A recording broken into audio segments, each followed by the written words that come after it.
Hello and welcome back to my channel The Bleach Fanfiction. Join us as we explore the world of fanfiction and fantasy and bring you the best story and discussions. This is the 6th part of What If Ichigo's Time Travel Made Him Unstoppable. By Grimlock_Bragi.so. Give this video a like and subscribe for more videos in future, so let's get into the fanfic.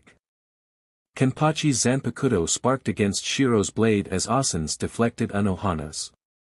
The three of us were in a circle, constantly switching positions as we ducked, dodged, and leaned.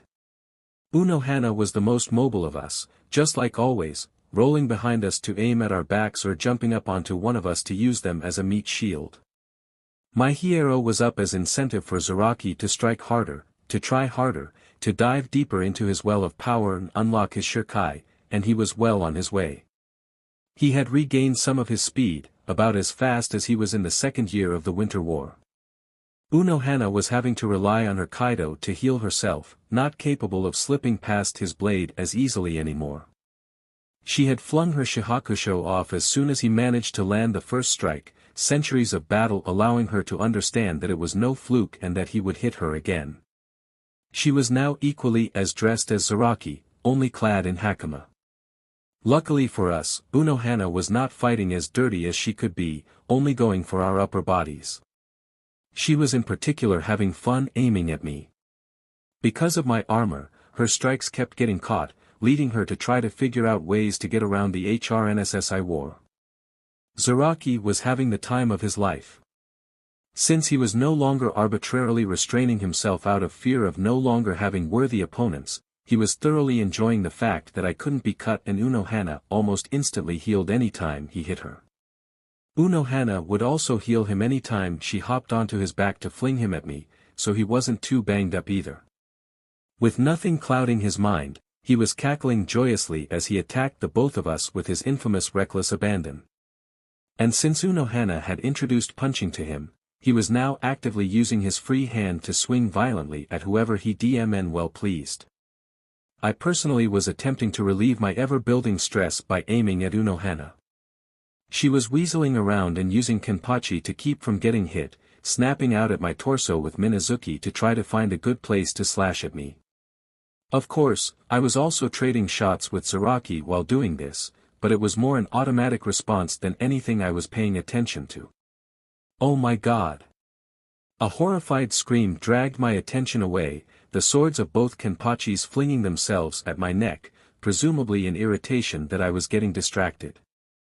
I looked and saw Renji, who had Shuhei, Izuru, and Iba with him. All were covering their eyes and looked visibly embarrassed.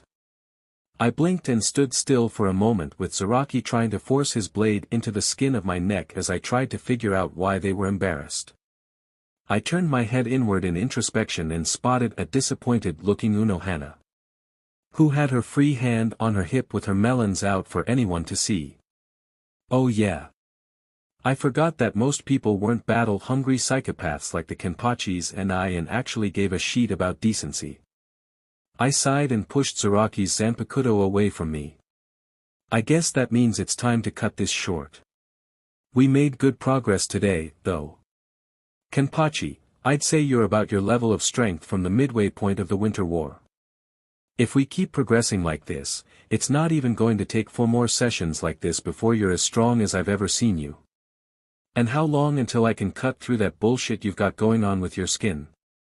He breathed, a wide grin on his face as he lifted his sword to rest on his right shoulder, Ichigo popping up to sit on his left. Going by that same logic, 2 more sessions. A savage smile ripped across his visage. Great. Then 2 more fights until I can carve you up as much as I want. I matched his grin. Can't wait. Unohana, you want to get dressed so those pansies can stop pretending they're not staring at your CHST? Hey! Renji shouted indignantly, his hand over his eyes but his fingers spread so he could still peek. We're gentlemen who are allowing a woman her decency. You're the one who should be called a pansy, you're not even offering her your shirt. Iba tried. His sunglasses were also peeking through his fingers. Izuru seemed broken with steam rising out from his ears and Shuhei seemed unwilling to say anything against me. I gave them a deadpan stare. I'm surprised you're so comfortable with them gazing upon me like that. The first Kenpachi teased as she daintily lifted her top from the ground. I snorted. If they don't even have the ball to be open about it, they aren't even deserving of me beating the shit out of them. She giggled at my words. In that we're in agreement. As per usual with Zaraki, he didn't give a flying F as he just grabbed his clothes and walked out of the cavern without bothering to put them on. Let me know the next time we're doing this, alright? I can't wait to be able to rip your arms off like Unohana was all the ragged man hollered as he left. Don't worry, as soon as we get the chance, we will. I answered. By the way, Unohana's dressed, you wimps. Renji immediately flung his hand off his face. Hey! I'm not a wimp. I'm just being respectful. Please. I snorted in amusement. If she didn't give a DMN about being topless, then it's more respectful to just look. Didn't you just say you'd kick our buttes if we stared at her? Izuru managed to get out. Well, of course. Renji readied himself for more screaming before I continued. But did you see me or Zaraki give a shit about the fact that her melons were out? Shuhei stuttered. And no, you actually seemed like you weren't even really aware she wasn't completely decent. More like none of us gave a DMN. We were having a great time fighting, and we took off our clothes so that they wouldn't get bloody and force us to wash them again. It wouldn't have made a difference to us if we were all NDE, a good fight's a good fight. I explained, Unohana nodding sagely to my right. God, I hope the future didn't make us all go crazy. Izuru mumbled, clearly unaware of my hollow hearing. You got nothing to worry about, I've always been like this. I soothed. As Izuru panicked and covered his mouth, Renji's eyebrow twitched. Bullshit. He roared. A few hours after I joined you in training for Bankai, Shihoin-san popped up naked behind you and you screamed like a girl. Back then I was still suppressing my desires, and naively thought that doing anything SXL would turn me into a pervert. I wouldn't even look at Ranjiku's cleavage. Shuhei's face immediately lit up, probably mostly embarrassment at the thought of her rack, but definitely a little bit of rage at someone else taking a look. His crush on her was so obvious it was painful, and not even because she was stuck on Jin. Renji's face turned as red as his hair and he coughed into his hand as he stumbled for a suitable response. How dare I cut IBA off with a finger pointing at him and a scowl on my face. His entire body shrunk in on itself and I remembered that most of the Soul Society wasn't accustomed to my perma-scowl because I no longer had one. Don't fucking say shit. You've done more pervy CRP than anyone else here. No. I scowled harder, and he fell on his butt. Do I need to bring up the floorboard? I swear I saw his eyes widen through his sunglasses. No. Then that settles that. I grinned as I dropped my hand. I turned to Unohana. So, these guys are clearly about to train on their own. Wanna go back home? Since the fun is over, we might as well. We have our own discussion to get to, after all. She reminded. I stopped for a moment to recall what she was referring to before I remembered this morning. I turned a bit crestfallen, not quite ready for that talk, but SCKED in a breath to put up a front. Yeah. Good job you guys on getting your training started before we get to you. I looked over my shoulder at them as we walked up to the entrance of the cavern. A little advice, however strong you guys were about to go at it, go harder. Floorboard? I heard Izuru ask in genuine confusion right as we were about to leave the cave. Nothing. IBA screamed defensively.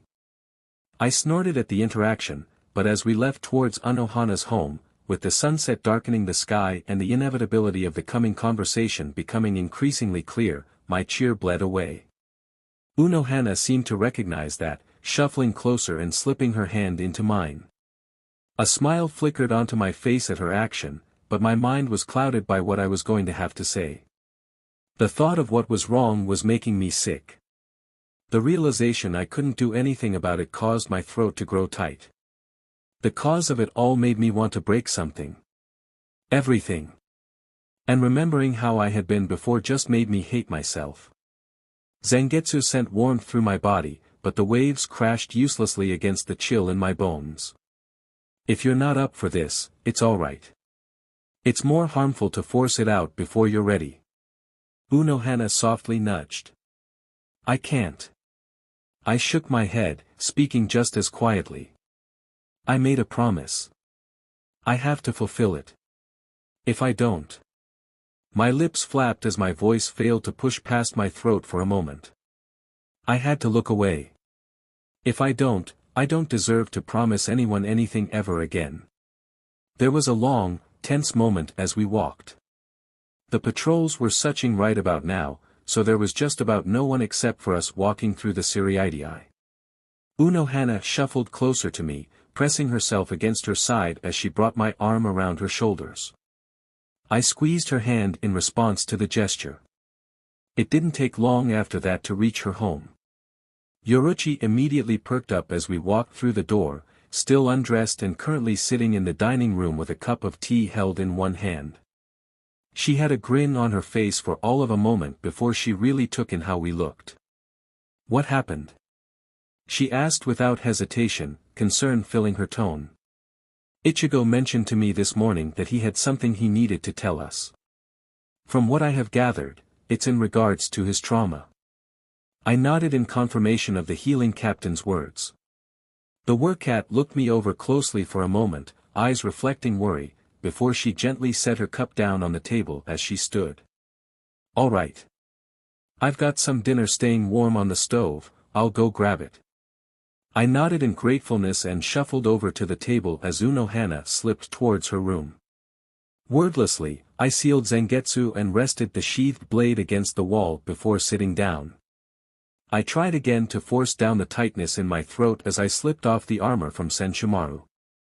The HRNSS was tossed onto the couch, while the coat was folded and placed next to my Zanpakuto.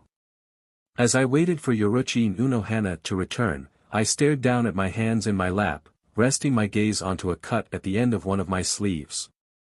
Whatever Senshimaru made the material out of, probably something that ate erasure like the walls of Las Noches, was tugging the split ends together. The reconnection was seamless, the black fabric simply coming together and the separation disappearing like it had never been split in the first place. A limp flap dragged itself along my skin before flopping into place to be fixed. A plate being slid in front of me broke me from my thoughts. A couple spoonfuls of rice and half a seasoned chicken BRST made up the meal. Yoruchi took up my left side, as close as possible, clearly trying to comfort me with affection. A ghost of a smile graced my features for only a moment, not quite able to keep it up. It didn't take long for Unohana to come up and lean into my right side, dressed in a night kimono. We ate in silence. It was only through their looks of worry that allowed me to pick up the chicken BRST with my chopsticks and take a bite. By the time I had managed to get myself to finish that bite, both of their plates were empty. Yoruchi's gaze was almost physically painful, a slightly horrified, slightly dazed look painted over her face as she stared at the practically untouched meal. I could barely stop myself from flinching as I knew what had to be going through her mind. Kukaku's place. The night we came and asked for help to get into the Siriidii. The dinner spread the Shiba clan servants and Ganju maid. Me, inhaling plate after plate, hardly even pausing to breathe in between. Challenging Ganju to an eating contest, even. Then, this. A single bite, clearly forced, myself barely capable of swallowing it. Unable to even look at the rest. Unohana was the one to take it and remove it from my sight. Do you believe you are ready? The medic whispered, gentle, soft, and so full of care I could feel the embrace. I nodded. I wasn't ready. But I had to say it. I promised. A memory flashed behind my eyes and I felt the chopstick still in my hand snap. I promised, damn it. I never went back on a promise. Another flash. I didn't. A pair of arms wrapping around me dragged me away. Yoruchi was the one to fling herself at me. It's all Yhwach's fault. I croaked. The full attention of both of my companions were on me. That goddamn bstrd. I spat, every bit of seething hatred I had burning my words. He did this to me. Not like Aizen. With Aizen, it was just a sheet load of happy little accidents for him. When it came to me, sheet just went into his favor and he drank in it. But Yhwach, the growl came out fiercer than intended, he knew. All of his rescuing the world from fear CRP was bullshit. He was a spiteful, vindictive bstrd. He wanted to break us. He was said that we didn't let him and the Quincy's F up the balance and he wanted us to hurt. He knew where to get us. What to do. How to make us want to give up. A whimper slipped out from my throat. Some did. My eyes stung just the smallest amount. I dragged a hand over them and blinked to try to stop the tears. Anohana's hand came up to rub my back soothingly. He destroyed the house of Toshiro's grandmother. He killed Nimue. And Nanao. He desecrated the graves of Rukia's and Renji's friends. He spat on Jin's memory, ripped apart Tosen's. He maimed Yumachika's body. Murdered Chojiro in front of Yamamoto. Tortured Rukia. He found the soul of Chad's uncle and ripped him in half in front of his eyes. Same with Yuryu's grandfather. And Sora. He obliterated the Urahara Shoten, with Tessai and the kids inside. And he made sure to save the worst for me. I could feel that they wanted to ask. And that they were afraid to. Just like I was afraid. That one word was spoken with enough loathing to make my entire body clench, but I couldn't keep my rage up past that. As it drained out of me, I was left biting my lip painfully and squeezing my eyes as tightly as I could. The tears still slipped through. I shook for a long moment before I was able to draw in a shuddering breath. He made me break all of my promises. I was just barely above sobbing as I forced onward. To Chad that I would always have his back. To Rukia that I would always be there to rescue her. To thousands of Shinigami that I would make sure they saw tomorrow. To Byakuya that I would keep Rukia safe. To Toshiro that I would save Momo. To Kakaku that Ganju would always return to her. To my sisters that they wouldn't be dragged into this, to Tatsuki that I wouldn't let anyone hurt Oriheim, to Yukitake that I would protect Kairaku, to Pesh and Donda Chaka that they would never have to worry about Nell, to you that Soifan would always be safe, to you that Kion and Isane would never have to fear losing a sister, to everyone I ever swore to protect. Yoruchi's arms wrapped around me tighter, and her head pressed against my chest. Dunohana was on my other side, wrapping us both in her embrace. I was heaving, my vision blurry from tears and my fists so tight that my arms shook. I couldn't get my breathing under control, and my mouth was filled with a salty taste as my sobs flowed down my face. I leaned back to look straight up, unable to have them in my vision anymore. But, I had to lick away the tears from my lips. That's not the worst of it. I croaked out. I felt their heads tilt back to glance at me. I opened my mouth. But my jaw wavered.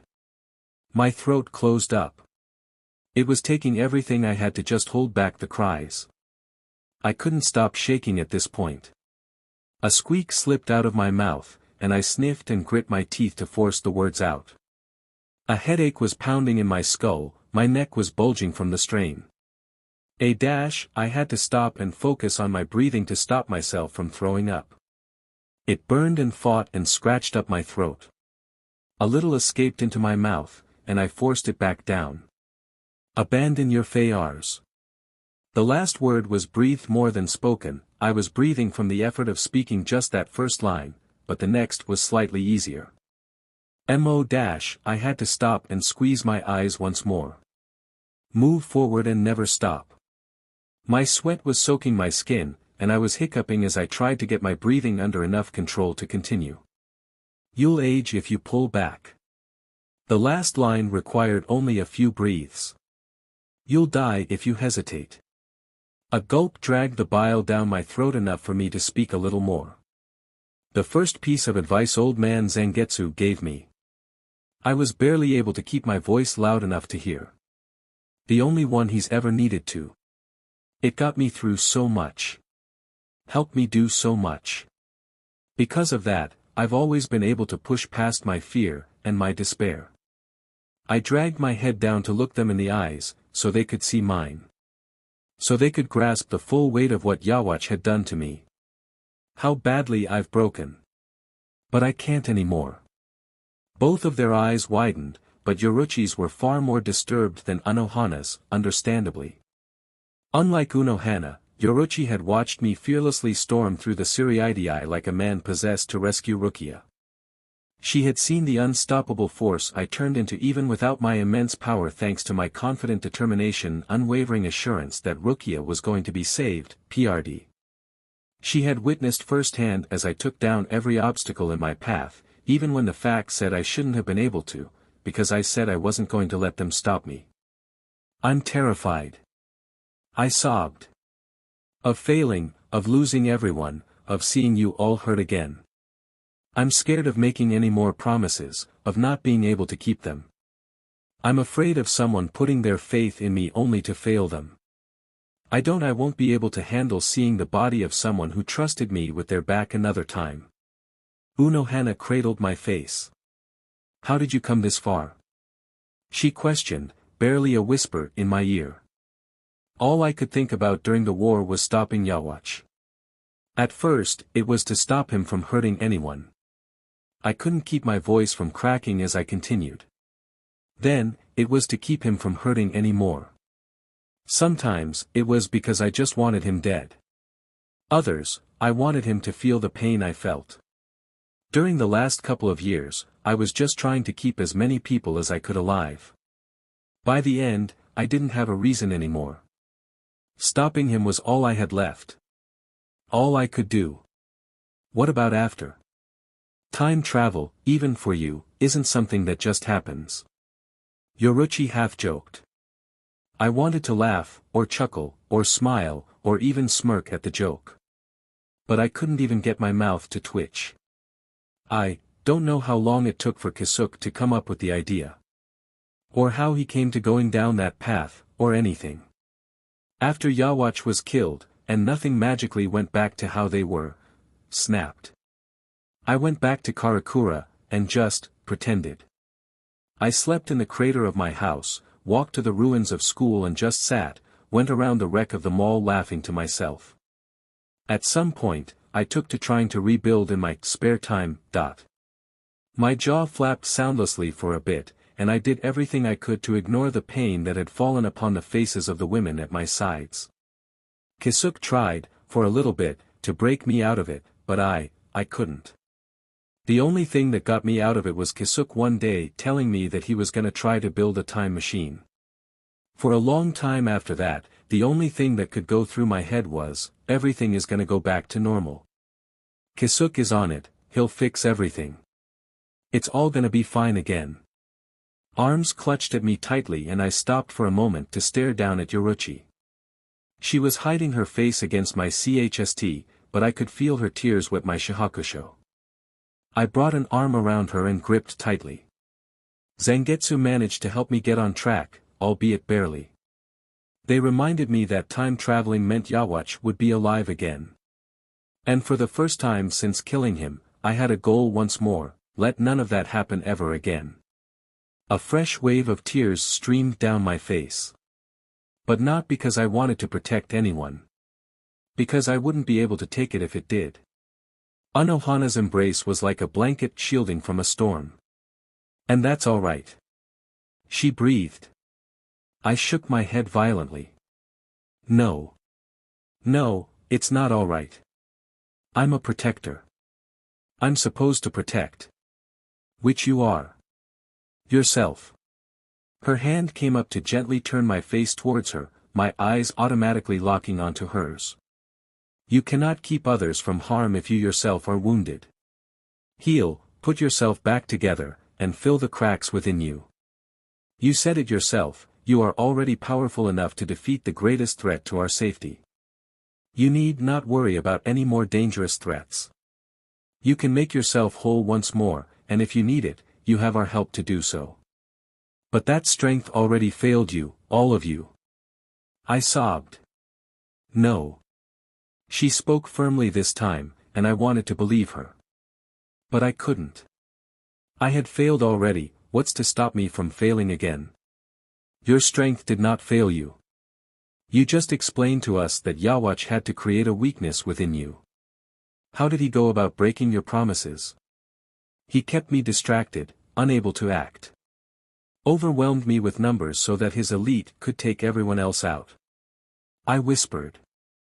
So you're telling me that he had to dedicate entire portions of his army simply to slow you down? That, based on my understanding, he would enact full assaults for the sole purpose of breaking down your faith? Yeah.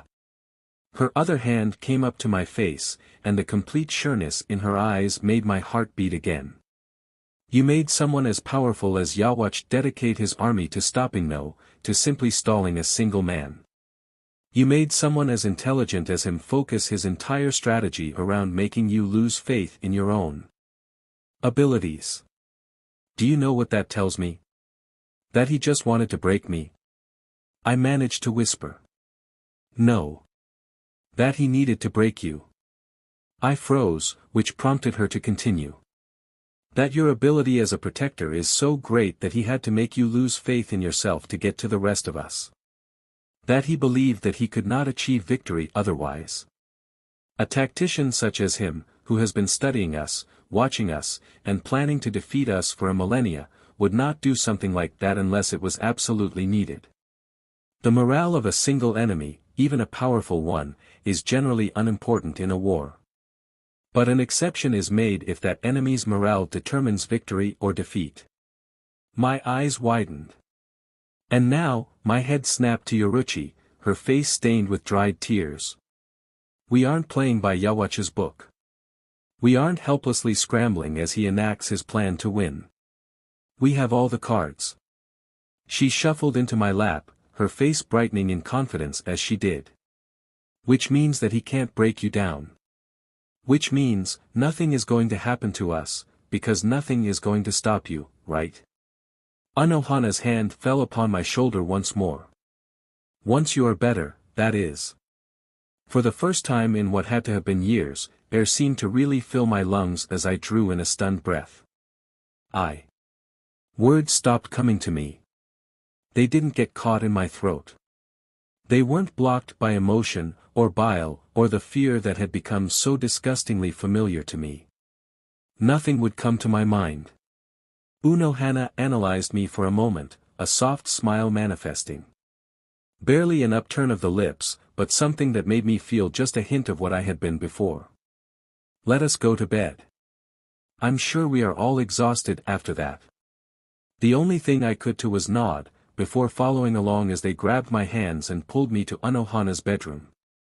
My shihakusho was slipped off of me and they gently pushed me down onto the bed, coming up on either side of me and snuggling close.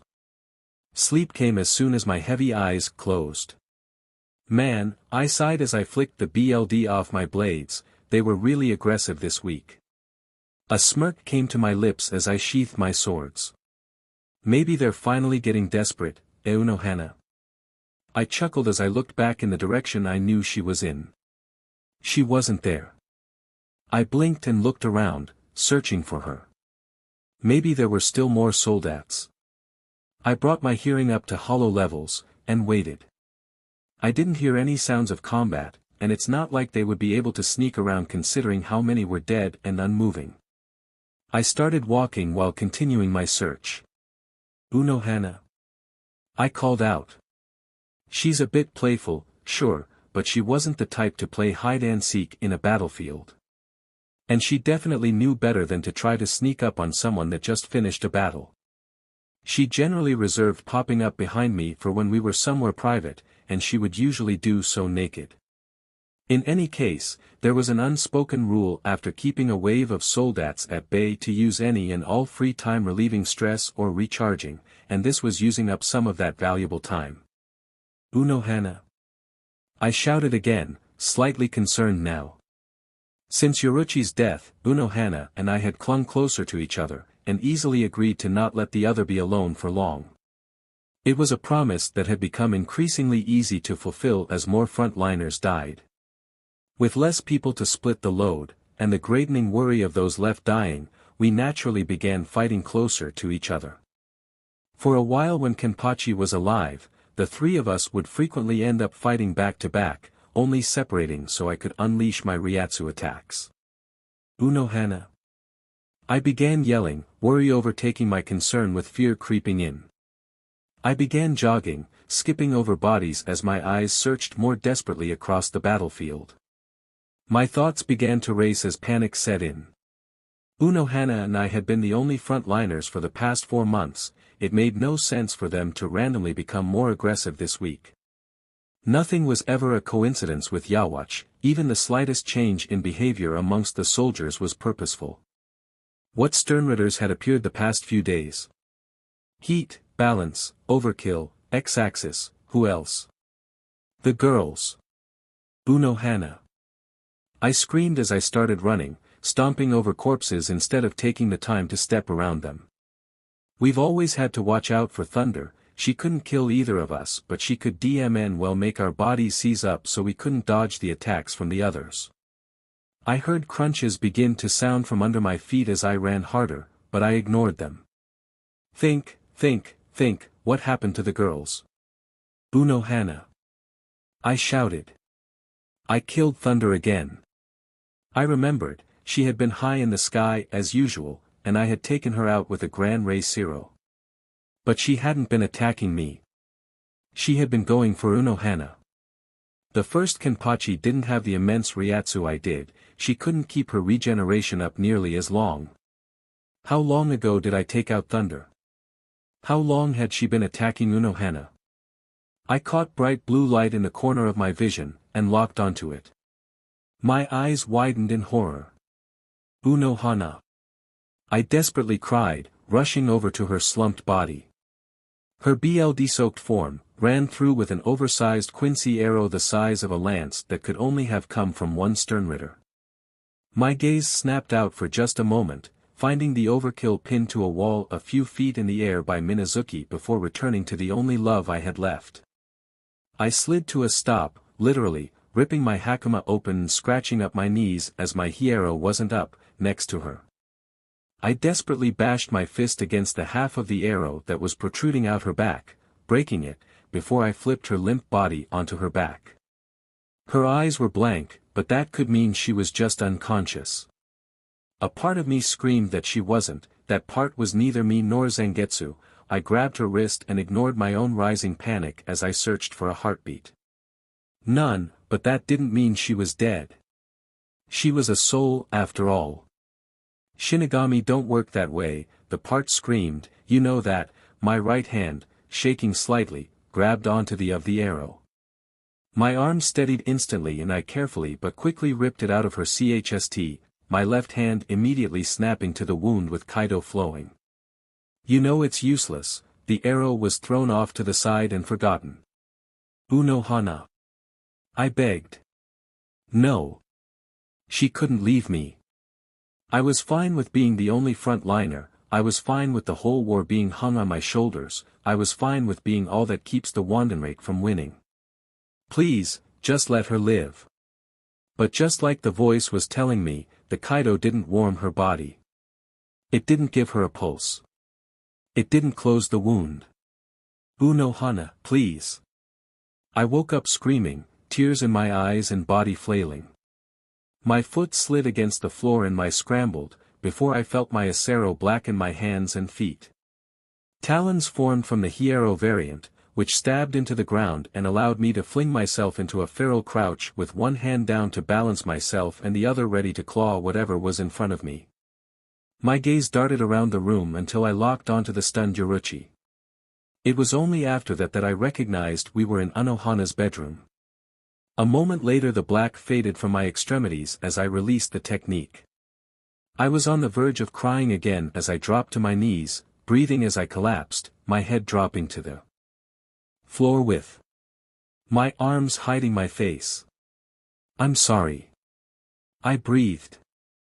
I'm sorry, if I hurt you, I'm so dash." I was cut off from my thoughtless begging by the goddess pulling my head up to her chest and cradling me. "You didn't hurt me," she soothed. "It's all right. I'm fine." She wove her fingers through my hair as I clutched onto her. "You don't have to worry, I'm never going to be hurt again." My head lifted to look into her eyes, happy and without any worries. "How do you know?" "Because you're going to keep me safe." "I already know it." I couldn't help but release a shuddering breath, a small bit of relief buried deep within. "You know it's gonna be a while before I believe that, right?" Her eyes simply shined brighter. "Last night you didn't believe it at all, so I count that as a win." What escaped me was half amused breath, half snort. "Fair." I let go of the chocolate-skinned beauty and stood. "I guess you're getting fried fish for breakfast twice in a row." Her smile was all joy and fangs. The sight made my lips turn up just a bit as I went to open the door. I heard Yhwach gasp as I pulled the door open. "Wait." Her warning came too late, and I was left standing in the doorway, the focus of 8 captains on me. Kuratsuchi seemed distinctly annoyed, like his time was being wasted, and Zaraki was bored, chin in hand as he stared blankly at nothing. Everyone else, however, was in varying levels of shock and worry. Out of reflex, I focused on the most shocked gaze, scowling at Soifun. "What?" Her mouth dropped open, the assassin flinching back for a moment before words found her. Your nightmare seemed, truly terrible." She almost mumbled. The combination of horror and worry in her voice was mirrored on the faces of all the other captains. I was taken aback in return, my jaw tensing for a second. "Yeah," I whispered. A deep breath filled me with momentary strength. "So what the F is going on? Why are you all here?" As I'm sure you've noticed, Yhwach took the reins. Captains Kairaku and Hitsugaya are not among those before you. I bit the inside of my cheek, not having noticed their absence. This is because of the events of yesterday. My head tilted in confusion. What happened? Kuratsuchi rolled his eyes in pure irritation. Are you telling us that you didn't sense the confrontation between that child and the lazy buffoon? Or that you, who have the entire events of your wars in the forefront of your mind, have no idea what's occurring at this point in time? My right eye twitched at his condescension, and I flung a hand up to keep a just manifested Shiro from kicking the scientist in the face. Well, Unohana and Yhwach can confirm we were busy last night, and Kenpachi can confirm that Unohana and I were sparring with him all day yesterday. 2. I've got nearly 10 years worth of memories that I'm pulling from, so excuse me if I don't know what random bullshit is happening on each individual date. So, for the third time, what the F dash is going on? Yhwach cleared his throat. Yesterday, Captain Hitsugaya and the rest of Squad 10 was sent out to guard one of Soul Society's most powerful artifacts as it was scritted to a different location. According to the reports, the SCRT was attacked by something, and Hitsugaya made off with the artifact at some point during the chaos. Later last night, Captain Kairaku was found having been attacked in an alley, and all evidence suggests that Hyarinmaru was the weapon used in the attack. Head Captain Yamamoto wants to brand Hitsugaya a traitor, but has agreed for us to consult you with your knowledge of the future first in case it turns out to be a misconception or something else excusable. Okay, but why are you all here? We summoned you via Hell Butterfly. Yamamoto grunted, irritation clear in his voice. But Captain Unohana responded with her own message, stating that she was not going to wake you. To compromise, I made the decision that we were going to hold the meeting here, and wait for you to awaken. Now, is Captain Hitsugaya guilty of treason, or is your information from the future going to explain all of this? No idea. There was a beat of silence. What? Came the incredulous growl from the bearded captain. The first war, we were against Aizen, who could create illusions. In the second, there were two different enemies who could look like anyone, and there was a whole load of bullshit spread throughout. Even only going by all the memories I have of a Toshiro attacking a Kairaku, that's still over a dozen different events. All the captains, except for Zaraki, looked horrified. Kurosaki-san, are you saying that, in your time, it was relatively common for captains to attack each other? No. I'm saying that, in my time, it was pretty common for Shinigami to attack each other. PRD. Another moment of silence, this one filled with horror and trepidation. It was quickly broken by Yamamoto rubbing his forehead with a frustrated sigh. So you cannot offer any assistance in this situation? Okay, to be fair, I'm usually in the middle of whatever the bullshit of the day is, so being an outsider is messing with me a little. Yukitake, at least, nodded in acceptance of my answer. That doesn't help us at all. Soifun groused. How about this, if I can't really remember what the hell is going on, it can't be all that big, yeah. That's unreliable at best. The assassin deadpanned. No, Ichigo has a point there. He's already demonstrated to have crystal clear recollection of major events, so for him to have difficulty with this proves it cannot be that major of an event. Unohana explained. I would argue that captains attacking each other would be rather major events. Byakuya spoke up. If those events are resolved efficiently enough, they wouldn't be all that major. And while it is a bit saddening to say, the high frequency can only mean that each individual event is resolved rather quickly. At least for the second war, Kurosaki-san explained that the shapeshifters can only replicate memories or powers. I'd imagine that it would become rather simple to solve who is the imposter. Whoever wasn't using their powers would clearly have been the imposter, and if both were using their powers, one mustn't have been capable of describing memories. Yukitake broke down. Actually they got around that, but that's a story for another time. I interrupted. While I get ready, can someone please give a more in-depth explanation for what happened yesterday? I don't even know what artifact was stolen. Please say that artifacts of the Soul Society being stolen are not also frequent events. Kamamura spoke for the first time in this meeting. You don't want me to answer that? I summed lightly. There was a series of groans as I picked up my HRNSS and coat. Alright, thanks for the input. Once we figure out what's going on, we'll let you guys know. I gestured for the nameless squad member to return to his squad, and he nodded before walking off. So, anything jogged your memory? Yoruchi asked as she sauntered up, Unohana beside her. The ball of fire and lightning sound familiar, but nothing too concrete. Zangetsu is hunting through my memories right now. You can't just, pull up all your memories around ball of fire and lightning. I know you're used to having internet, you DMN were cat, but my brain ain't a search engine. Shiro and Asen have to look over my memories, they just know what they're looking for now. It helps that we know it's tied to a Toshiro fighting a Kairaku, but that just means we're searching the memories surrounding each confrontation. It ain't gonna be easy. Remember that there are both a Sternritter who wields fire and a Sternritter who wields lightning. And then there's the little sheet that can just make his imagination real. You're looking for a memory of Hitsugaya attacking Kairaku, that involves ball of fire and lightning, Hitsugaya being accused of treason, and a stolen artifact.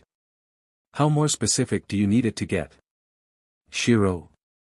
I've got 7 memories to sort through after the one I'm on right now, and Asen's got himself 11 in total. If we've got them all. Shiro says there's just shy of 20 memories that fit that description. The goddess of flash paled. Oh. A golden light spontaneously gleamed from atop Sokayaku Hill that lit the cloudy sky. Oh. Well, hopefully, that means we found the bullshit of the day. The ex-captain drawled. Hopefully. Come on, I can already sense everyone going over there. I sighed as I grabbed onto Unohana. Yoruchi and I shunpaed in unison, making it a couple seconds before everyone else despite our late start. As the captains and their seated officers lined up, I focused on Toshiro, who was for some reason wearing a coat with the sash that held his zanpakuto wrapped around his hand, talking heatedly to some dark blue-haired guy with a scar on his face and a psychopathic grin. Of course he had a psycho grin. I would remember him if he didn't have a psycho grin. The guy was also wearing a coat, and a pair of girls who looked distinctly like Arankar were behind him. But what I was focusing on was the sword in the guy's hand. Yoruchi nudged my side, face full of questioning, but I waved for her to stop as I craned my ears. Yamamoto stepped up to me, and I held up a hand for him to shut up before he opened his mouth. I could feel his eye twitch at my action. Do you know how long I've been waiting for this? To get revenge? The guy said, his voice almost generically crazy bad guy. You don't have to do this. You don't have to get revenge. Kurosaki-san is changing the Soul Society for the better. We don't have to fear the Central 46's corruption anymore. Toshiro tried to defend. You think a single man can fix that med government? You think they'd listen to anyone that isn't themselves? You think they would act for any reason other than their own selfishness? The only way to stop the Central 46 is to tear it down altogether. And that's what I'm going to do. Kusaka. Finally, a name. I have a memory regarding a Kusaka. Allow me. I almost flinched as I saw the events that originally occurred flash behind my eyes. When it was over, I couldn't keep myself from releasing a loud groan. Oh, it's this Shiite. I take it you have finally remembered what is going on. Yamamoto rumbled.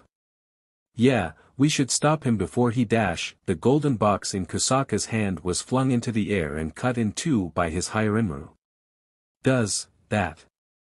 Before our eyes, Kusaka's body transformed into the ice dragon of his Bankai. Luckily, the high that he felt from achieving that level of power allowed me to clear my throat and begin speaking. Okay, so to summarize this best I can, Kusaka was Toshiro's school buddy. They somehow both manifested Hyarinmu. Central 46 didn't want to even try to deal with that, and so they killed Kusaka. Fucker's back, wants everything to burn, and just absorbed enough power to do it. So, kill it? Zaraki asked. I nodded. Kill it. Since he had permission, nothing was left to stop the 11th Kenpachi as he charged the screaming dragon, Toshiro just barely managing to get out of his path. The empowered psychopath was cleaved in two with a single strike from Zaraki's blade. The ice began to crumble for a moment, before golden light shined from the cracks and he reformed completely. Enraged, the dragon grabbed Kenpachi and jumped off the cliff.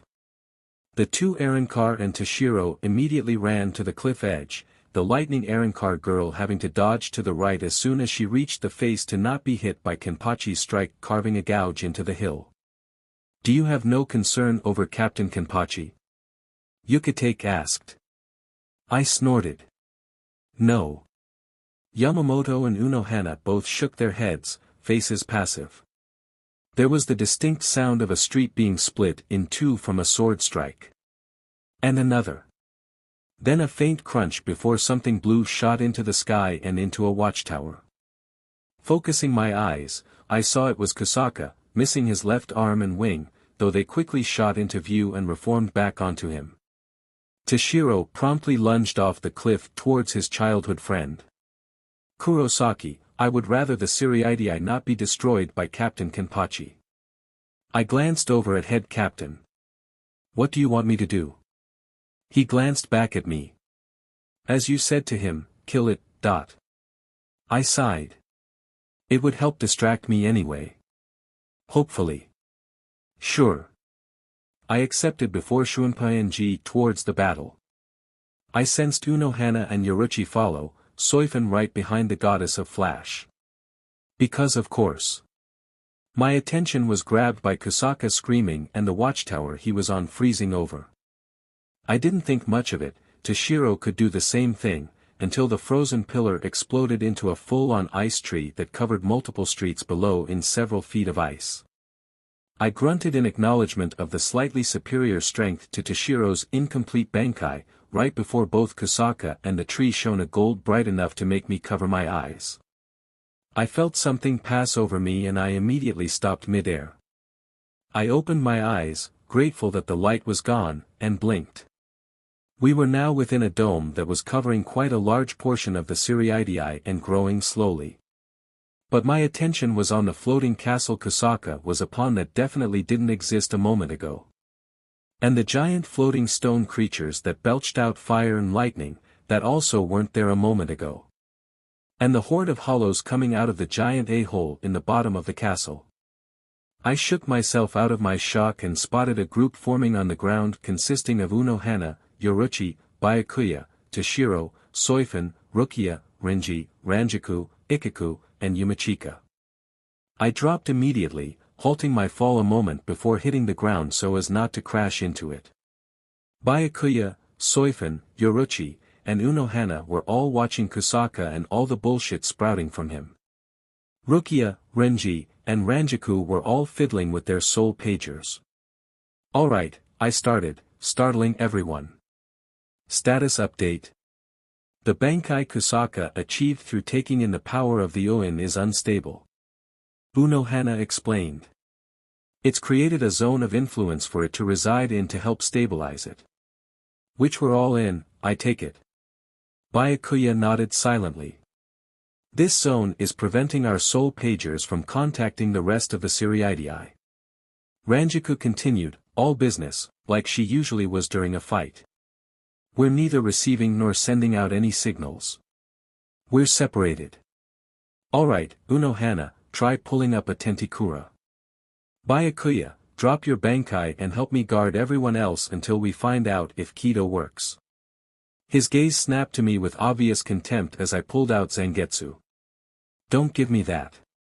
We don't know the rules of this place, and finding out if we can communicate with the outside, particularly Kuratsuchi, is most important. What? Why? Renji asked. Kuratsuchi can figure out what's going on inside here, and what we can or can't do. This is Kusaka's world. We don't know how those hollows are forming or what those stone creatures are. What if this realm punishes us for attacking or destroying its inhabitants? What if the only reason we're all not breathing in poison is because we haven't been deemed a threat? This is shit we need to figure out as safely as we can, and Kuratsuchi's scientific skills are how we do that. Unohana. I can sense that I can connect with those outside the dome. I'm activating the spell now. I felt the mental tug as soon as she finished speaking. Kuratsuchi, I know you've already started studying this thing. Give me the details. Don't make demands of me, you orange-haired buffoon. This orange-haired bouffon is liable to go Bankai and nuke this FNG dimension if you don't follow my orders. There was a snarl from the mad scientist and I knew Yamamoto was glaring the F out of the clown, fully aware that I could follow through on my word. HMF. The sharp intake of the massive amount of power from the Oin has granted Kusaka a Bankai, but it is unstable and has formed a safe space for itself to stabilize. As it stabilizes and Kusaka is safely able to use more power, the safe space will grow until Kusaka has completely melded with the Oin. At which point, the territory will go away, and he will have all the power of the Oin under his control. Can he act while this process is going on? It seems you do have a brain between your ears, to ask such a question. From what I can put together, he can use any of the power that his body has already adjusted to, and attempting to pull for more before he is ready will injure himself. So he can fight. What can you give me on the hollows or the stone creatures? The what? I saw the confusion of the others in the group as my eyebrows furrowed. The hollows and the stone creatures. Do you not see them? I cannot see anything within that dome. While I saw everyone else grow stiff with shock, I turned contemplative, excitement simmering hopefully. You can't see anything. Must I repeat myself, too? No, I can't see anything within that dome. Wait, I felt everyone turn to me in confusion at the contemplation and soft excitement within my voice. You're telling me that the surveillance equipment you have spread throughout the Siriidii isn't working? I could feel him roll his eyes. Yes. The equipment that is buried within the erasure of the Siriidii itself isn't working. There was a moment of silence from Kuratsuchi, wherein the group with me stared at me in suspicion. I'd like to know how you came to know that information, but yes. I could tell that the clown was also suspicious of what I was getting at. Meaning that the Quincy who do the same thing would also be unable to tell what's going on in here. As soon as I finished speaking, Yoruchi and Anohana's eyes widened in understanding, the two immediately beginning to slowly retreat. Indeed, what are you getting at? A savage smile ripped across my face as I silently released my complete shurikai. Kuratsuchi, there's a giant floating castle that Kisuke is sitting on, and there's hollows coming out from a hole in the bottom. There are two stone creatures floating about, one's firing lightning, the other fire. What can you get from that? The stone creatures are simple. Kisuke obviously transmuted the Arankars with him into those creatures. The hollows, if they are not attacking Kisuke himself or the stone creatures, are likely a defense system to ward off potential threats. Think of them as antibodies. So we can destroy them. Yes, you can destroy them, but so long as Kisuke and the Oin still have Ryatsu, they will just reform. If you wish to dash. Nah, I've got all I need. I didn't even tell you how to stop this. I already know how I'm gonna stop it. I'm gonna use this fucker as a stress ball. Kurosaki, I specifically tasked you to stop Kisuke to stave off destruction. Yamamoto rumbled dangerously. Technically, I knew Yamamoto froze as soon as Anohana's mischievously clever tone was heard. Without any form of surveillance, there is no way to prove Kisuke isn't going to be the cause for any destruction. Yet another beat of silence. Then a long-suffering resigned sigh. Yoruchi immediately inhaled loudly, clearly taking that as confirmation. So, I turned to face Kisuke and the hordes of hollows floating in the air as everyone else focused on the ex-captain. We should get as far away from where Ichigo is going as possible. Letting Unohana and Yoruchi take over damage control, I began running, my excitement flowing through my body and my grin bloodthirsty. Run. Why would I run? Ichigo seemed completely dumbfounded. I'm gonna join that BSTRD. Not if you wish to remain alive, you want. Unohana warned. You're talking like he's gonna kill me. That ain't Kurosaki. Oh, he won't purposefully kill you, but you'll most definitely get caught in the crossfire. He's a good fighter, he'll make sure to not hit me. If he were fighting, you would be correct. But he is not fighting. He is venting. What's the difference?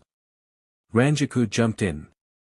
If he were fighting, he would be intending to win, and defeat the enemy. He would, as Madarame-san stated, be aware of his allies and fight around them. But, since he is venting, he is simply seeking to satiate his longing to destroy something, and unload all of his pent-up stress into whatever poor soul happens to be in his path. Please, Ichigo snorted. I've fought him before. Even being from the future, I know he's not powerful enough that I'd have to worry about him venting. A little bit because I wanted to prove him wrong, a little because it would be better if he didn't have that mindset, and a little bit because the timing lined up perfectly made me unleash a wordless Getsuga at one of the coming hordes of hollows. One that was not restrained in any way.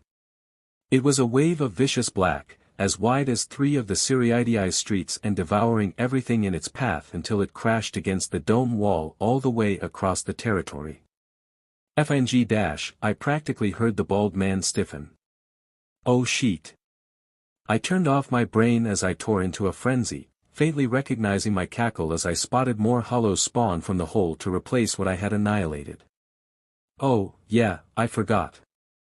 You 3 aren't lieutenants, so you weren't at the meeting where Ichigo demonstrated how powerful he was. Renji realized. How powerful is he? Rukia cautiously asked. If he wished, he could defeat any captain save for the head captain in their bankais without using his. Unohana explained. I've seen his bankai. He fought Nisama with it. You've seen what he calls his false bankai. He used that to convince Aizen that he had exhausted himself against Byabu, because Aizen wouldn't have revealed himself otherwise. Yoruchi clarified. Head Captain Yamamoto, Unohana-chan and I have seen his true bankai, and let me tell ya, it's a real force to be reckoned with. Indeed. In our spar, despite Kurosaki holding himself back as much as he could, he nearly killed me. Really? When you two came out, you were barely scratched up though. I am quite the durable Shinigami. He broke several of my ribs with a kick of his, created hairline fractures in my arms every time our blades clashed, and though you could not tell from the soot covering our skin, I was covered in burns and bruises from his Ryatsu attacks. He had explained to me that he was fighting me in Bankai only to counter the scorching heat of my own. After our match, I fully believed that were it not for his regeneration in Shirkai lacking, he could absolutely best me in simply that. And to think Shunsui, Retsu and I agreed I would have the greatest chance of beating you. Yukate's sweat dropped. The enemy has created duplicates of himself to attack Kurosaki. Byakuya stated. I'm sure he's aware. Yoruchi drawled.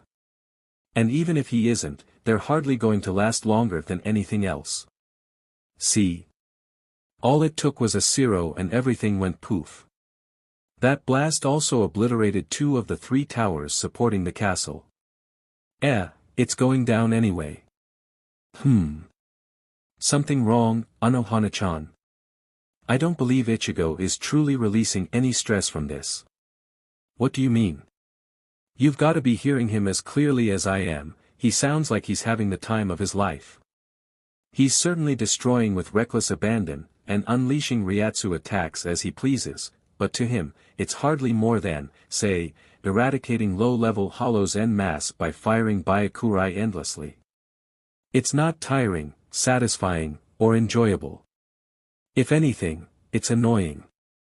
Rather than truly enjoying himself with a truly challenging battle that draws out everything he has in his arsenal, what he's experiencing right now is more akin to not having to rein in your strength against a training dummy. He's happy he doesn't worry about anything dying, but that's all. I see. Kuratsuchi-san, can you tell how much Ryatsu Kusaka has left? If Kurosaki keeps at this pace, Kusaka won't last 5 more minutes. Is there any way to get Yoruchi and the others out of this dome before then? I asked. You have access to Gargantas, those can easily slip someone outside. Why do you ask?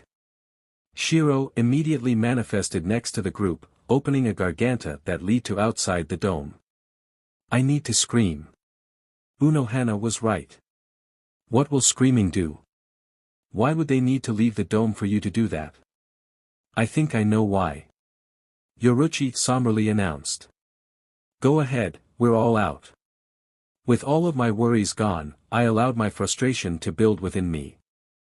I felt the hollow scratch uselessly at my hierro, the blasts from the mutated Arankar sisters doing nothing but leave scorch marks around me. I grabbed hold of my Ryatsu, and with a throaty, wrathful scream, let it loose. Within a moment, the entire dome was filled with nothing but my raging spiritual energy, howling as it swirled like a storming sea. Everything was eradicated, from the empty streets to the castle in the sky to the transmuted Arankar to Kusaka himself. The energy tore out from me, causing my clothes to WHP around from the gusts of wind. I kept on screaming, furious and frustrated all the more. Not just from my inability to find a real fight, but also from my stressing over getting the plan right, from keeping my being from the future a secret from the Quincy's, from allowing my fear to control me, from not being able to stop it. But, most importantly, from my newfound knowledge of why Yhwach did what he did. I sensed my Ryatsu seep through forming cracks in the dome, and for a moment, my rage at Yhwach overshadowed my fear of him hurting the people I loved again. For that one moment, I felt like I had 10 years ago. I felt unstoppable, able to overcome anything, not held back by anything. My Ryatsu retreated back inside me as the dome broke apart, and I held on to the fading feeling of being me as long as I could. I let out a breath as my blades reformed back into one, and I stared up at the cloudy sky. If I focused my eyes enough, I could see the sun's light peering through the grayness. The breeze toyed with my clothes as I sat on the edge of Sokayaku Hill, my hands in my lap and my legs dangling.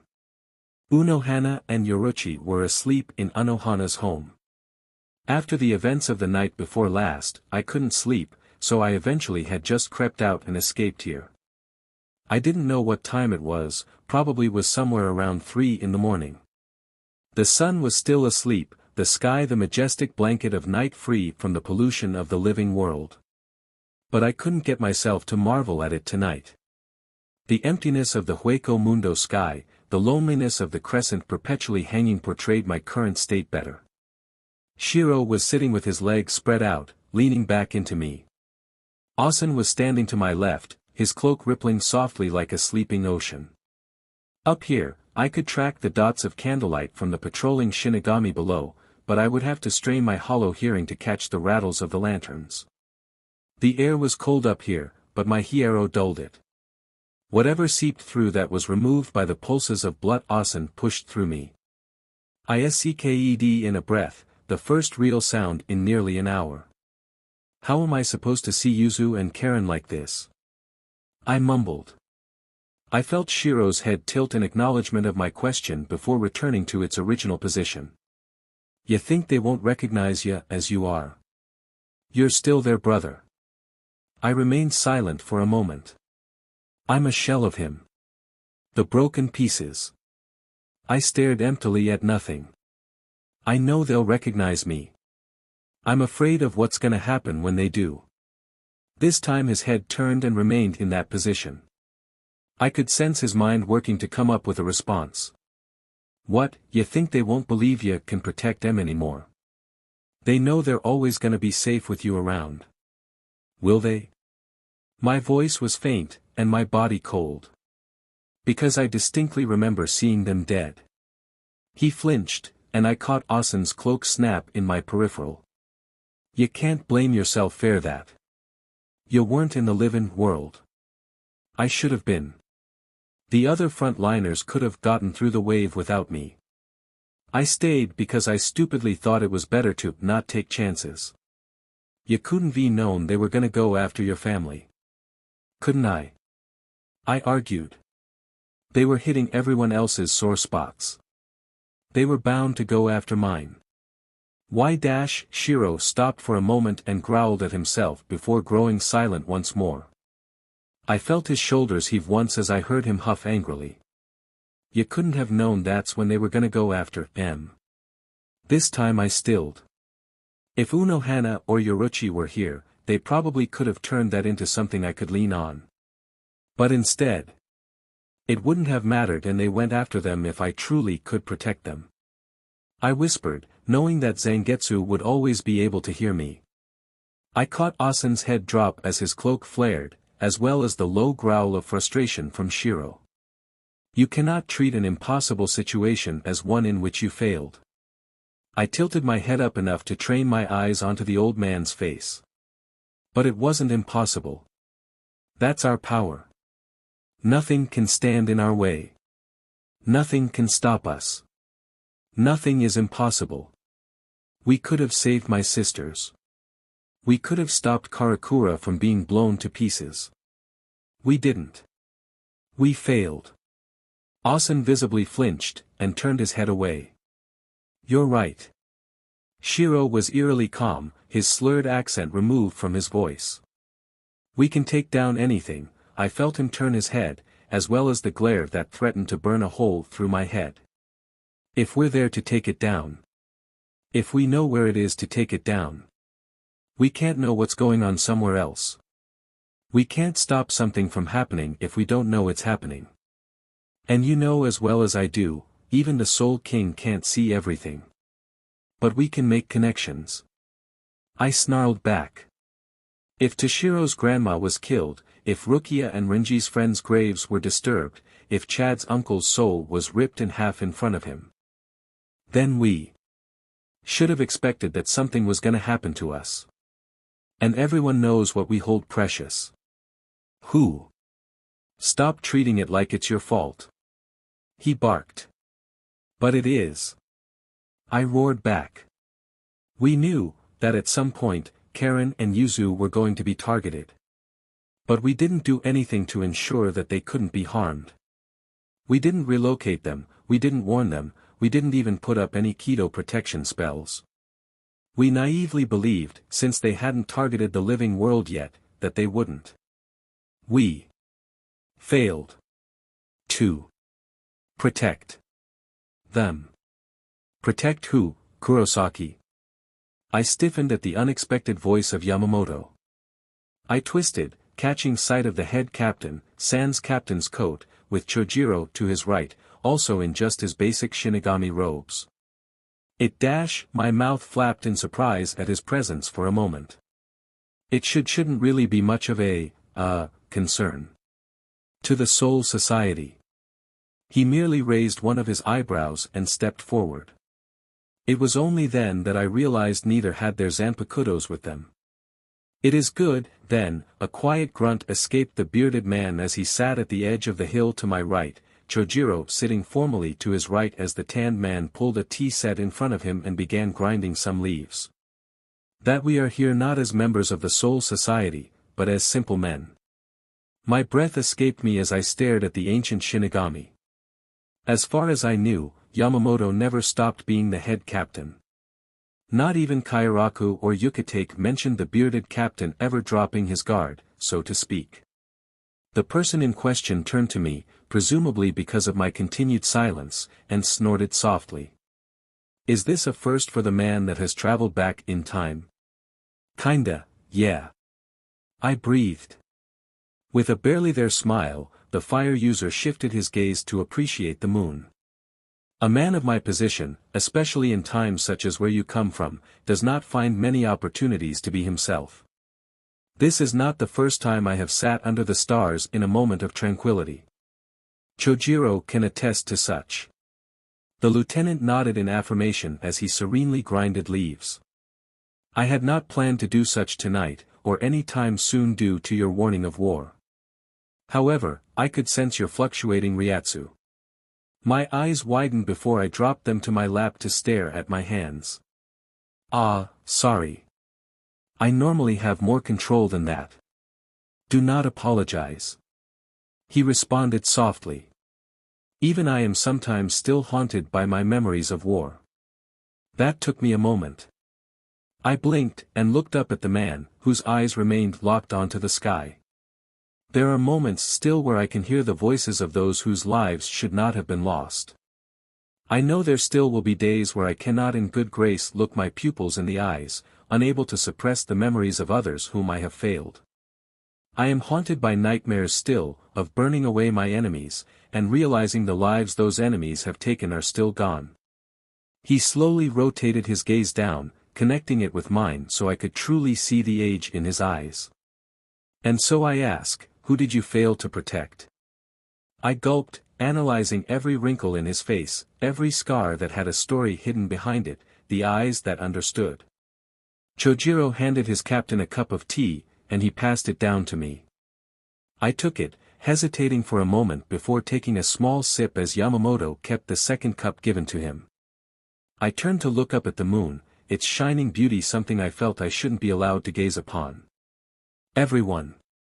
I was barely able to whisper. I felt the ancient Shinigami's eyes fall onto me, doing nothing more than staring for a long moment. One that is haunted by their failures does not agonize over them all at once. He cut straight through my attempt to avoid it. My eyes shot to him for a second before retreating back to the moon. I took another sip. Inhaled. Exhaled. I swallowed the lump in my throat. Drank some more tea in an attempt to drown the emotions. Failed. I should have been there. I rasped, self-hatred dripping from my words. Silence rang for a moment, I could almost believe I was alone. Nothing kept me from going. I should have gone. The others could handle his forces without me. They would have told me to go. Where? Yamamoto gently nudged, his voice almost startlingly soft. It was, I shouldn't say nice, that someone didn't disagree I made the wrong decision. People always tried to tell me things weren't my fault, and it made my blood boil, because how couldn't it be? Home. A hum escaped the bearded man. It was at the same time nauseating and soothing how heavy and understanding that noise sounded. I'm sure, if I were able to do anything but pray I could join the moon in the sky, I would have seen Yamamoto sag. Kisuke was the one to contact us. I continued. It should have tipped me off that a messenger ran onto the battlefield with a soul pager in hand. I should have started moving as soon as I heard his voice, so urgent and panicked. But I didn't do anything except for stand there like a failure as he told me, Karakura is being bombed. When I moved, the first thing I did was rip open a garganta. I didn't warn any of the other frontliners, it was a miracle that they handled me ghosting them as well as they did. A hand lifted my teacup, and I raised it the rest of the way to take a drink. When I got there, all I could see was fire. Everything, on fire. The smoke was so thick I couldn't tell that anyone else was in the sky. It was thanks to Zangetsu that I discovered the Sternritter hadn't left yet, and she was in too as soon as I learned where she was. Not that that meant anything, I admonished, ignoring the fact that she was later brought back from the dead by zombie, the damage had already been done. So many died. My schoolmates, shop owners, friends, Yururu and Tessai. I raised my cup once more, but I couldn't raise it beyond a couple inches. I instead fell forward, relying heavily on my elbows to remain as any form of upright. I couldn't look at the moon anymore. I didn't deserve such beauty. My sisters. It was barely spoken, the lightest of winds would have drowned it out. But the man with me heard. His hand grasped my shoulder. Rather than fixing me to the present, instead of pulling me out from the ocean I was drowning in, it felt more like someone was drowning with me. I glanced at Yamamoto, and he was staring out into the emptiness. Like me, barely keeping himself up. His face was of carved stone, yet his eyes were somewhere painful. I have never had any family to call my own, but before the Godii 13 was ever a thought in my mind, I had a man who I could call a brother. He possessed neither my great strength nor my ruthlessness. He was my anchor to my humanity. The grip on my shoulder grew tighter, as if he was using me to keep himself from falling. In my own war against the thieving monster who called himself the King of the Quincies, my brother was slain. None have been able to convince me that I was not wholly at fault.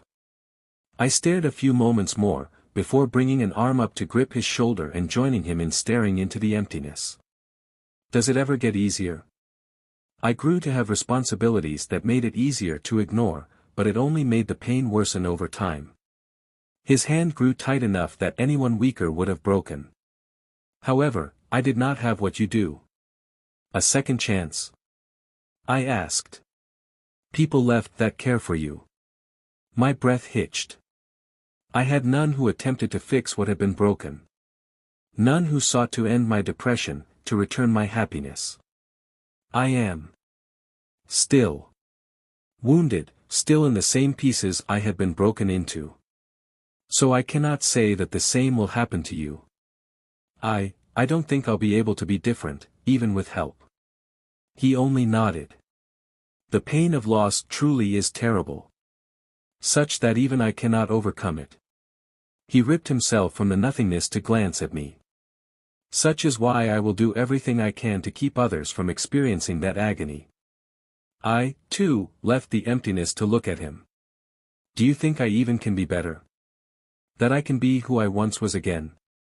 I do not know. He answered. I know that, as broken as I am, the pieces of myself still remain. I know that, sometimes, those pieces fit together as they once did. I cannot say with complete confidence that I believe it's possible, but if anyone can, it will be you. I stared at him for a moment, frozen in shock. When I couldn't look at the hope in his eyes anymore, I lowered my gaze down to my teacup and stared into the reflection of the moon behind my head. "Thank you," I rasped. I felt his eyes remain on me for a little longer, before his gaze lifted from me. Of all places in the Siriidii, in the Soul Society, even, why choose Sokayaku Hill to escape? Chojiro spoke for the first time, his voice soft. He sounded uncomfortable, probably because he was the only one present who hadn't trudged through war. I continued to stare into my cup as I opened my mouth. It's quiet, but not empty. I can be away from it all and not worry about keeping myself together. But I can use my hollow hearing to pick up the sounds of the patrols, remind myself whenever I need it that I'm not all alone. I snorted emptily. And no matter what time of day it is, the view is great. I see. Silence rang for a moment more. Kurosaki-san, I do not wish to deprive you of a place in which you find comfort, but while there is a camera situated atop Sokayaku Hill that captures everything that goes on, the hill is so rarely used that no one is assigned to watch it. The only time anyone pays attention to it is when there's a noticeable commotion going on, like Rukia's execution. I rattled off automatically. I caught Yamamoto and Chojiro stiffen in my peripheral, and then Yama turned to me, something appearing in his body language that I was unable to decipher. Why is that? The ancient captain's voice was grave, luckily in a way I was familiar with. Though I had no idea what he was testing. Chojiro seemed just as confused though, so that was a good sign. While any events that occur atop the hill are more often than not worthy of requiring study, such events are infrequent and generally well telegraphed. To assign soldiers to oversee it constantly is a needless waste of resources. Best course of action is to place a recording device to study events in post as necessary. I nearly quoted. I looked up and furrowed my brow when I saw Chojiro looking shocked, as well as Yama turning somber. What? I must admit, Ichigo, the bearded man's voice was gentle, but strong. Until now, I was wary of leaving the planning of such a clearly perilous war to someone as young as you. I see I was wrong in that cautiousness. He clapped a hand atop my shoulder. While I cannot say if either of us can return to who we once were, I can say with confidence that, thanks to you, we will be victorious in the upcoming clash. I wanted to ask what brought that up, but the words caught in my throat as the fire user climbed to his feet. As much as I'd like to stay and enjoy the quiet, I must return to my duties. I couldn't help but stare as his eyes locked onto mine, the newfound belief in his eyes stunning me. I understand that you do not believe in yourself, that you doubt every action you take and fear every consequence, and that you will not be able to place faith in even my words. But I order you to listen close still as I say this, Ichigo Kurosaki. I straightened my back unintentionally, my hollow hearing activating on sheer reflex. I trust in your strength. I believe in your determination. I have confidence in your strategy, whatever that may end up being. My eyes widened as he kneeled down, the air shimmering with the heat of his power as his hand rested atop his knee in such a way that his entire arm flexed to showcase his strength. I finally properly understand that before me stands a warrior of great strength who has studied his enemy and works to rid himself of his weaknesses. His voice became fortified with confidence, a great blaze lighting his eyes as they remained locked onto mine. I recognize the wisdom you possess and your determination to overcome that which has stopped you before. In the upcoming war against the Quincy, I, Shigekuni Genryusai Yamamoto, pledge myself as your weapon. Before I could collect myself, Chojiro stepped next to Yama and kneeled down as well. While I have yet to spend as much time with you as Yamamoto Soteicho, I trust in his judgment. I, too, pledge myself as your weapon in the upcoming war. I couldn't believe my ears. I wanted to refuse them, to tell them that they were making a huge mistake by placing their lives in my hands, but I was stopped by a pair of voices passing through my head. He needed to break you. Anohana's firm assurance. That he believed that he could not achieve victory otherwise. We aren't playing by Yhwach's book. Yoruchi's bordering on cocky certainty. We have all the cards. I bit my lips as their voices drowned out the downward spiral of the whispers. I took in a breath. Remembered the light I could just barely make out through the clouds. Felt the strength of Zangetsu filling my veins, almost burning from how overwhelming it appeared. And for the first time in 3 years, I grabbed that strength, long-forgotten confidence flickering throughout my body like an ember ready to catch fire. I stood, facing the kneeling men before me. The air whipped at me, unable to affect me for the moment. I accept your pledges. I will not fail either of you. I stood in front of Squad 2, the temptation to kick the main doors down growing with every passing moment. I had initially come to just grab Soifan and go, but one of the division members had told me that she was busy training the squad and would be with me after a few minutes. That was coming up on 10 minutes ago. And I've had to spend it all in silence, as my Zanpakuto were occupied with their own things. Shiro was with Momo, so far having consistently visited her every day for an hour or so. The old man was with Byakuya, thanks to Toshiro's ability to figure out how to train on his own so quickly. Our progress with getting everyone's training started was great. According to Unohana, she's so far sparred with Kairaku and Yukitake twice. She's confirmed that neither had stagnated in their abilities. Yukitake still suffered from the whole his family sacrificed his lungs to a piece of basically God thing, but I had an idea for that. The problem was finding a way to talk to Kuratsuchi without going to the 12th Division. And chatting with Squad 0. That, actually, is the easier problem to solve, considering the clothes given to me by Senjimaru were made of oaken, but I need to make sure my idea will actually work first. My train of thought was interrupted by the doors in front of me slamming open by a visibly sad Soifan. Not that pissing the woman off was difficult for me to do. I am busy training my squad, Ryoka. She snarled. There ain't no point in getting the fodder up to snuff if we don't have people who can take out the heavy hitters. Dumbass. I monotoned back. Her eyes narrowed as they darted around the area. From the soft growl, she failed in finding what she was looking for as she leveled her gaze back onto me. Watch your wording. She whisper-shouted. How someone like you managed to accomplish what you did, I will never understand. I felt my face twitch in rage at her words, but reined myself in. I started walking, waving for her to follow. Come on, the sooner we get your training started, the sooner I can move on to someone that doesn't PSS me off. The feeling is mutual. She snarked as she came up to walk at my side, her arms crossed over her chest. It didn't take us too long to reach the clearing she had fought Yoruchi in during Rukia's execution. She raised an eyebrow upon recognizing the area. This is one of the areas you mentioned that is unseen by our enemies. You know anybody that even knows this place exists? I sassed. There have been multiple important events that occurred in these woods. If I were watching the enemy, I would assign spies to oversee this area. She attempted to counter. I rolled my eyes.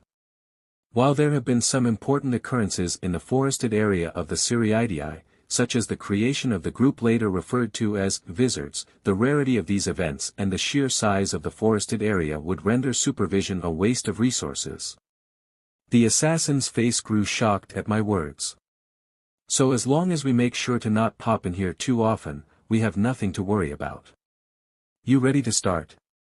She shook herself out of her shock at my question, quickly removing her captain's coat and shihakusho, leaving her in her assassin garb. I was about to ask you that, Ryoka. Her eyes hardened. Though, I wonder what exactly you would be able to show me, considering how obvious it is that you lack any formal training. My own eyes narrowed in irritation as I focused my Ryatsu. Bakudo 61, Rikujikoro. She wasn't able to react before the spell hit her, a heavy grunt escaping her from the spell impacting her body. A little side effect of casting a binding spell with more Ryatsu than the average Shinigami. In addition to becoming stronger, it would reach the target much faster and with much more force. If her body hadn't locked up from the spell, she'd have collapsed onto her knees. I've barely had to deal with it directly, but I'm already FNG tired of your bullshit attitude. Yeah, I get it, I didn't go through the academy. I'm still alive, you dumb beach, what do you expect? Don't even try to bring up that Ryoka CRP, you really think I don't know that you would have exiled yourself just to be with Yoruchi? The woman flinched, as much as she could, at least. And don't even get me started on how FNG Ret Dead your hate nerve for me is just because Yoruchi likes me. I don't FNG understand why either, a-hole, I'm just as undeserving as you FNG think I am, but it's goddamn useless to change her mind. Hell, trying to get her to see how much of a goddamn failure I am is just FNG over your own relationship with her.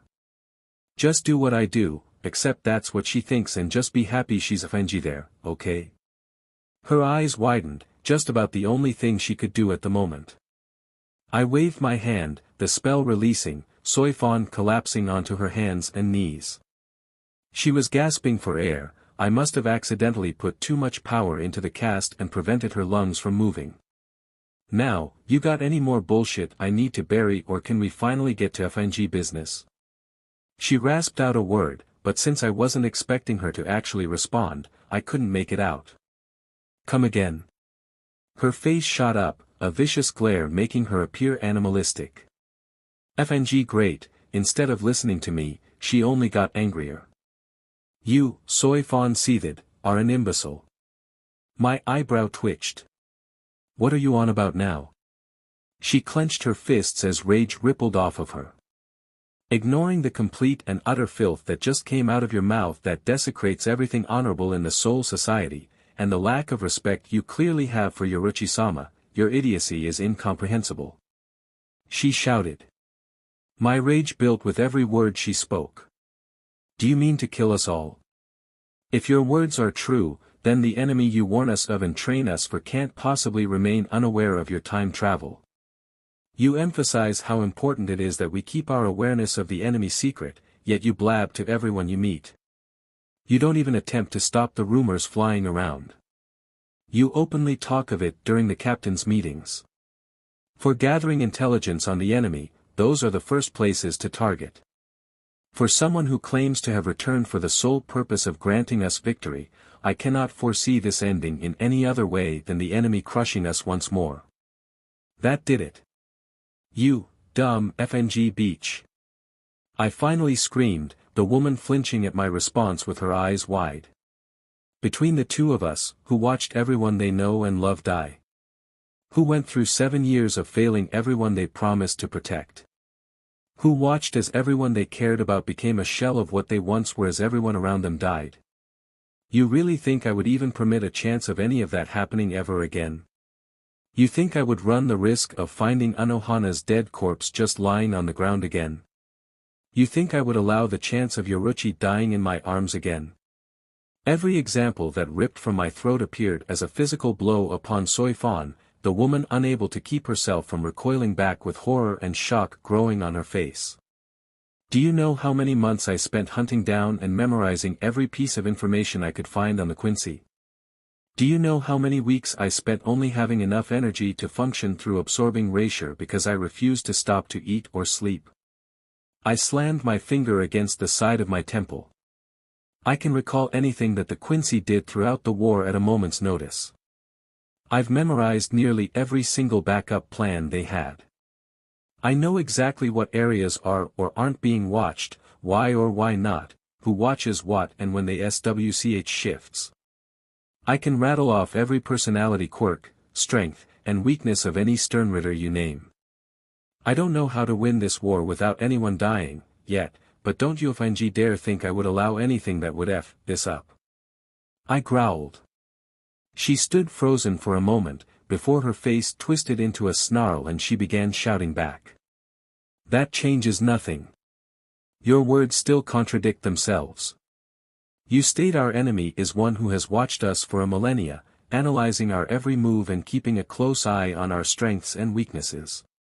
You claim that if they were to even suspect that we are aware of them, then your journey will have been for nothing, that your preparations will be rendered useless.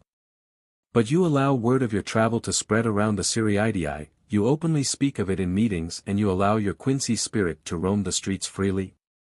You state that you've memorized every piece of information you could acquire of the enemy, but what you've done so far contradicts the most basic of tactics. Like I just said, I have a reason for everything I'm doing, you stupid beach. You think the Quincy watch captain's meetings? Of course they FNG used to. But when was the last time anything they wouldn't have already known about was mentioned in a captain's meeting? The veins in her throat bulged as she ready to answer, but I continued. After Yama defeated Yhwach, nothing happened for 800 years. After that, you really think the Wandenrake wouldn't have known about the mass slaughter of the Quincy in the living world? Here, I'll let you know something I learned straight from Yhwach's notes. The Quincy in the living world who have denied joining my army are being targeted by the Shinigami. I am going to keep this information from my army, as those who chose to remain weak do not deserve a place in my new world. They were perfectly FNG fine with it. You know that's not dash. What's next? The holification of the Vizard and the exile of Urahara. That's a big fat, so FNG what, to the Quincy. They already had soldiers dedicated to watching Urahara, he's one of the 3 people the Quincy deemed a legitimate threat at the time. And of course, last but not least, Isshin Shiba going to the living world to fight a Vastolord and being deemed Kia by the Soul Society. Which the Wandenrake already knew was false. How about I just summarize all that for you into a single sentence? The Quincy deemed it a waste of resources to watch the captain's meeting room when they're already better informed. Fine. Soy Fawn acquiesced. That doesn't excuse you freely allowing the truth to spread dash. I'll agree with you that the rumors had potential to F us over, but you want to know why I'm letting it happen? Because Yhwach specifically ordered his soldiers to ignore rumors. I screamed.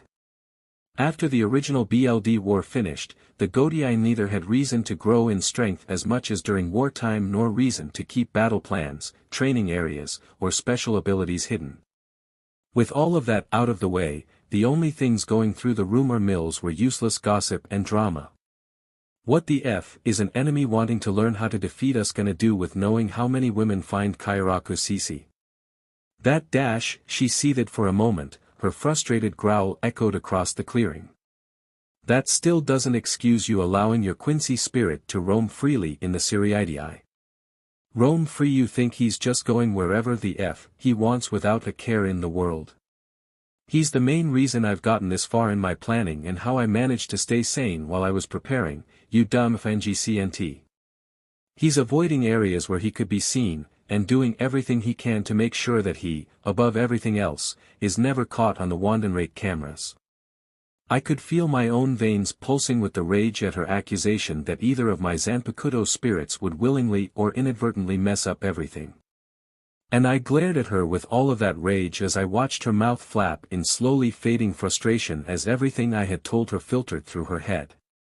I could see her body deflate as her mind properly cleared and the logic of what I said made itself apparent. The assassin's voice was soft, she looked like her whole world had been flipped upside down. I didn't know. More like you were too focused on being set off to think straight. I huffed. You ready to FNG listen now?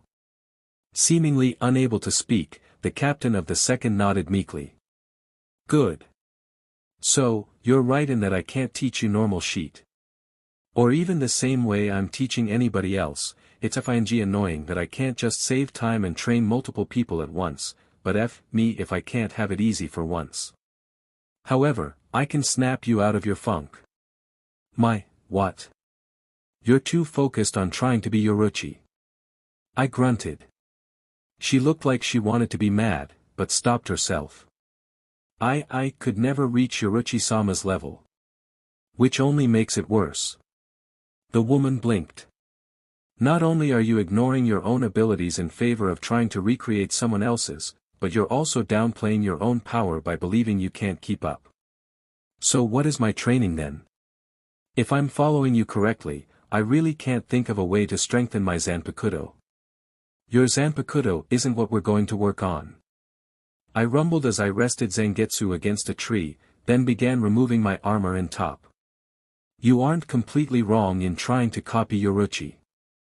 You managed to bullshit an ability specific to the Shihoin clan by just watching her use it a few times, after all, and you've become one of the fastest Shinigami ever. On some level, your and my abilities aren't all that different, considering my entire kit is something everybody else can do. Where you're effed up, is that you haven't made it your own. You're using Shuinpa like Yoruchi does, Shunko like how you've seen her use it. And on more than one level, that's prevented you from becoming stronger. I saw her eyes grow determined, a mostly hidden level of excitement filling her stance. Then how do I do that? Honestly? I can't tell you. She blinked. I was never taught Shunko.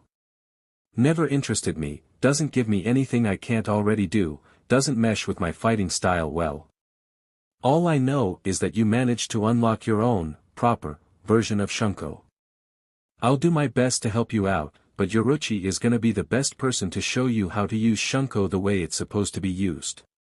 I popped my back and started stretching my limbs as suspicion entered Soifan's face. If you possess no knowledge of Shunko, why are you training me and not Yoruchi-sama? If she is, of course, the superior teacher, why not start with the better option? Well, for one, it's because we wouldn't be working out other stuff if Yoruchi were training you. She doesn't have my knowledge from the future, she doesn't know what's holding you back. There's a few walls you wouldn't know you have to climb if I weren't here, walls that can make more of a difference than you'd think. Fair. You spoke as if there were other reasons. I just really want to punch you in the face. She blinked in visible surprise, and then squared her shoulders. Well, at least that makes two of us. Good.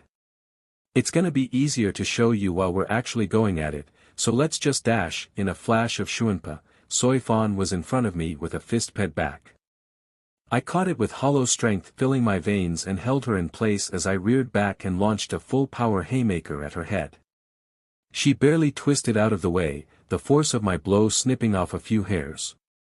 She leaned into the movement, her legs coming up. Her left leg wrapped around my arm while her right aimed at my head. I tanked it, enjoyed her shock for a split second, and slammed my elbow down into her chin. Her head snapped back, I shot my hand forward, got my fingers around her neck and spun around to chokeslam her into the dirt. That's from Yoruchi. Don't try to play it off, I've seen her move exactly like that thousands of times. You're not Yoruchi. She's like a living lightning strike. Fast, agile, and slams into you with the force of a nuclear warhead. You're fast, but you don't have the explosive power she does. Well, at least, when you do, you sacrifice your speed. So what do you propose? She forced out from under my grip. You tell me. When you aren't trying to slam into the opponent like Yoruchi, what do you do? Use Suzumabachi. I tossed her across the clearing, raising my voice so she could hear as she landed on her hands and feet in a ready stance. And when you use Suzumabachi, how do you fight? Quick, precise strikes. Her eyes narrowed after she finished speaking. Now you're getting it. Why don't you try to fight like you're using your Zanpakuto? She remained silent as she burst around the field with Shuinpa once more, this time darting around.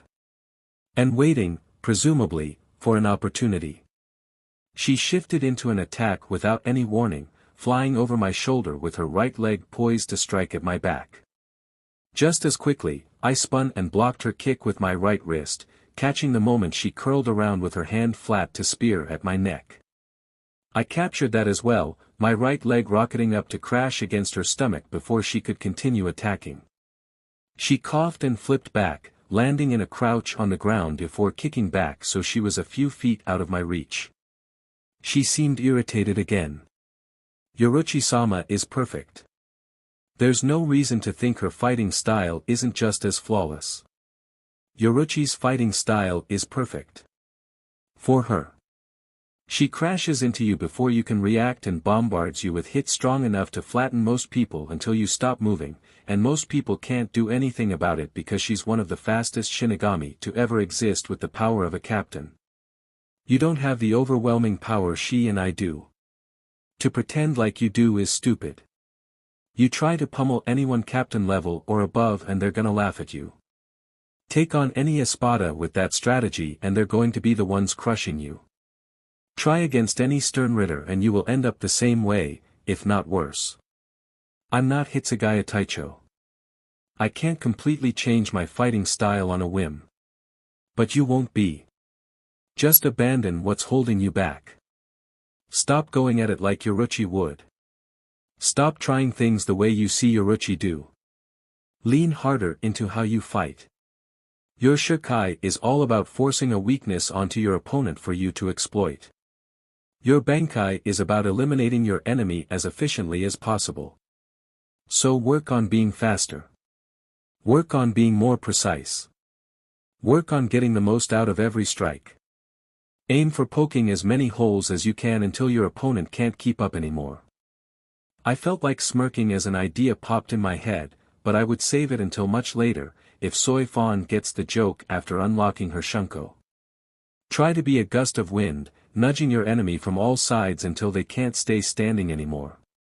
She seemed to seriously contemplate my response as she raised her right hand into her vision. Lean, into how I fight. She mumbled as she stared at her hand. She balled it into a fist and snapped her gaze up to me, something dancing behind her eyes. I couldn't make it out, as she disappeared in Shuanpa before I could really analyze it. She didn't wait nearly as long as last time, appearing at my right side and slamming her foot into my instinctual block before buzzing away. I barely had time to glance around before she was back at my right side, a fist coming at my face. I leaned to the left, but before I could retaliate, her outstretched arm grabbed my shoulder and she launched herself past me. I turned around just in time to be able to hop over her leg sweep, and I smirked as she continued the movement to shoot behind me. Before I could land, I felt a foot slam into the small of my back and I tumbled across the ground a few feet before I flipped around and rose, an uppercut following my CHST. Just as I predicted, Soy Fawn was less than a foot away from me, her own fist flying at my head. I let my grin tear across my face, my hierro flowing across my head as I focused on smacking her Fenji jaw. A jolt of fear fluttered across her eyes as she became helpless without any leverage to move out of the way. Our fists crashed into each other's faces at the same time. I remained as unmoving as a statue while she was sent across the clearing. She landed on her back, and I took the time to crack my knuckles and pop my neck as I sauntered forward. Well, that's out of my system now. How about you? I called. She sat up slowly, careful of her broken nose and the BLD pouring from it. Until I can do the same to you, this will have to suffice. If you say some joke about knocking some sense into me, however, I will stab you with Suzumabachi. I barked out a laugh. Have fun with that. I looked up at the sky, nodding to myself before looking back down at Soy Fawn. A group OG soldats who particularly hate, watch the Shinigami duty are on top of Squad 2 for the next 4 hours or so we've got 3 hours before I'm gonna start getting uncomfortable with you not being at the Squad 2 training grounds. So we have 3 hours today to become stronger for Yoruchi-sama. Sure. I shrugged. But know that part of your training is to stop worshipping Yoruchi. Excuse me, Yoruchi-sama deserves to be worshipped. She is beauty incarnate. I wholeheartedly agree, but that doesn't make it okay to buy anything and everything related to black cats. Yoruchi's little beak turned crimson. She, for some inexplicable reason, is infatuated with you, so what do you propose? Loosening up. You know as well as I do how much she hates tradition and stuffy noble stuff, so just relax and, I dunno, go drinking with her once in a while. Her blush deepened. I can't drink with Yoruchi-sama. The chance of embarrassing myself in front of her. I can tell you right off the bat that however drunk you get, she will be twice as drunk.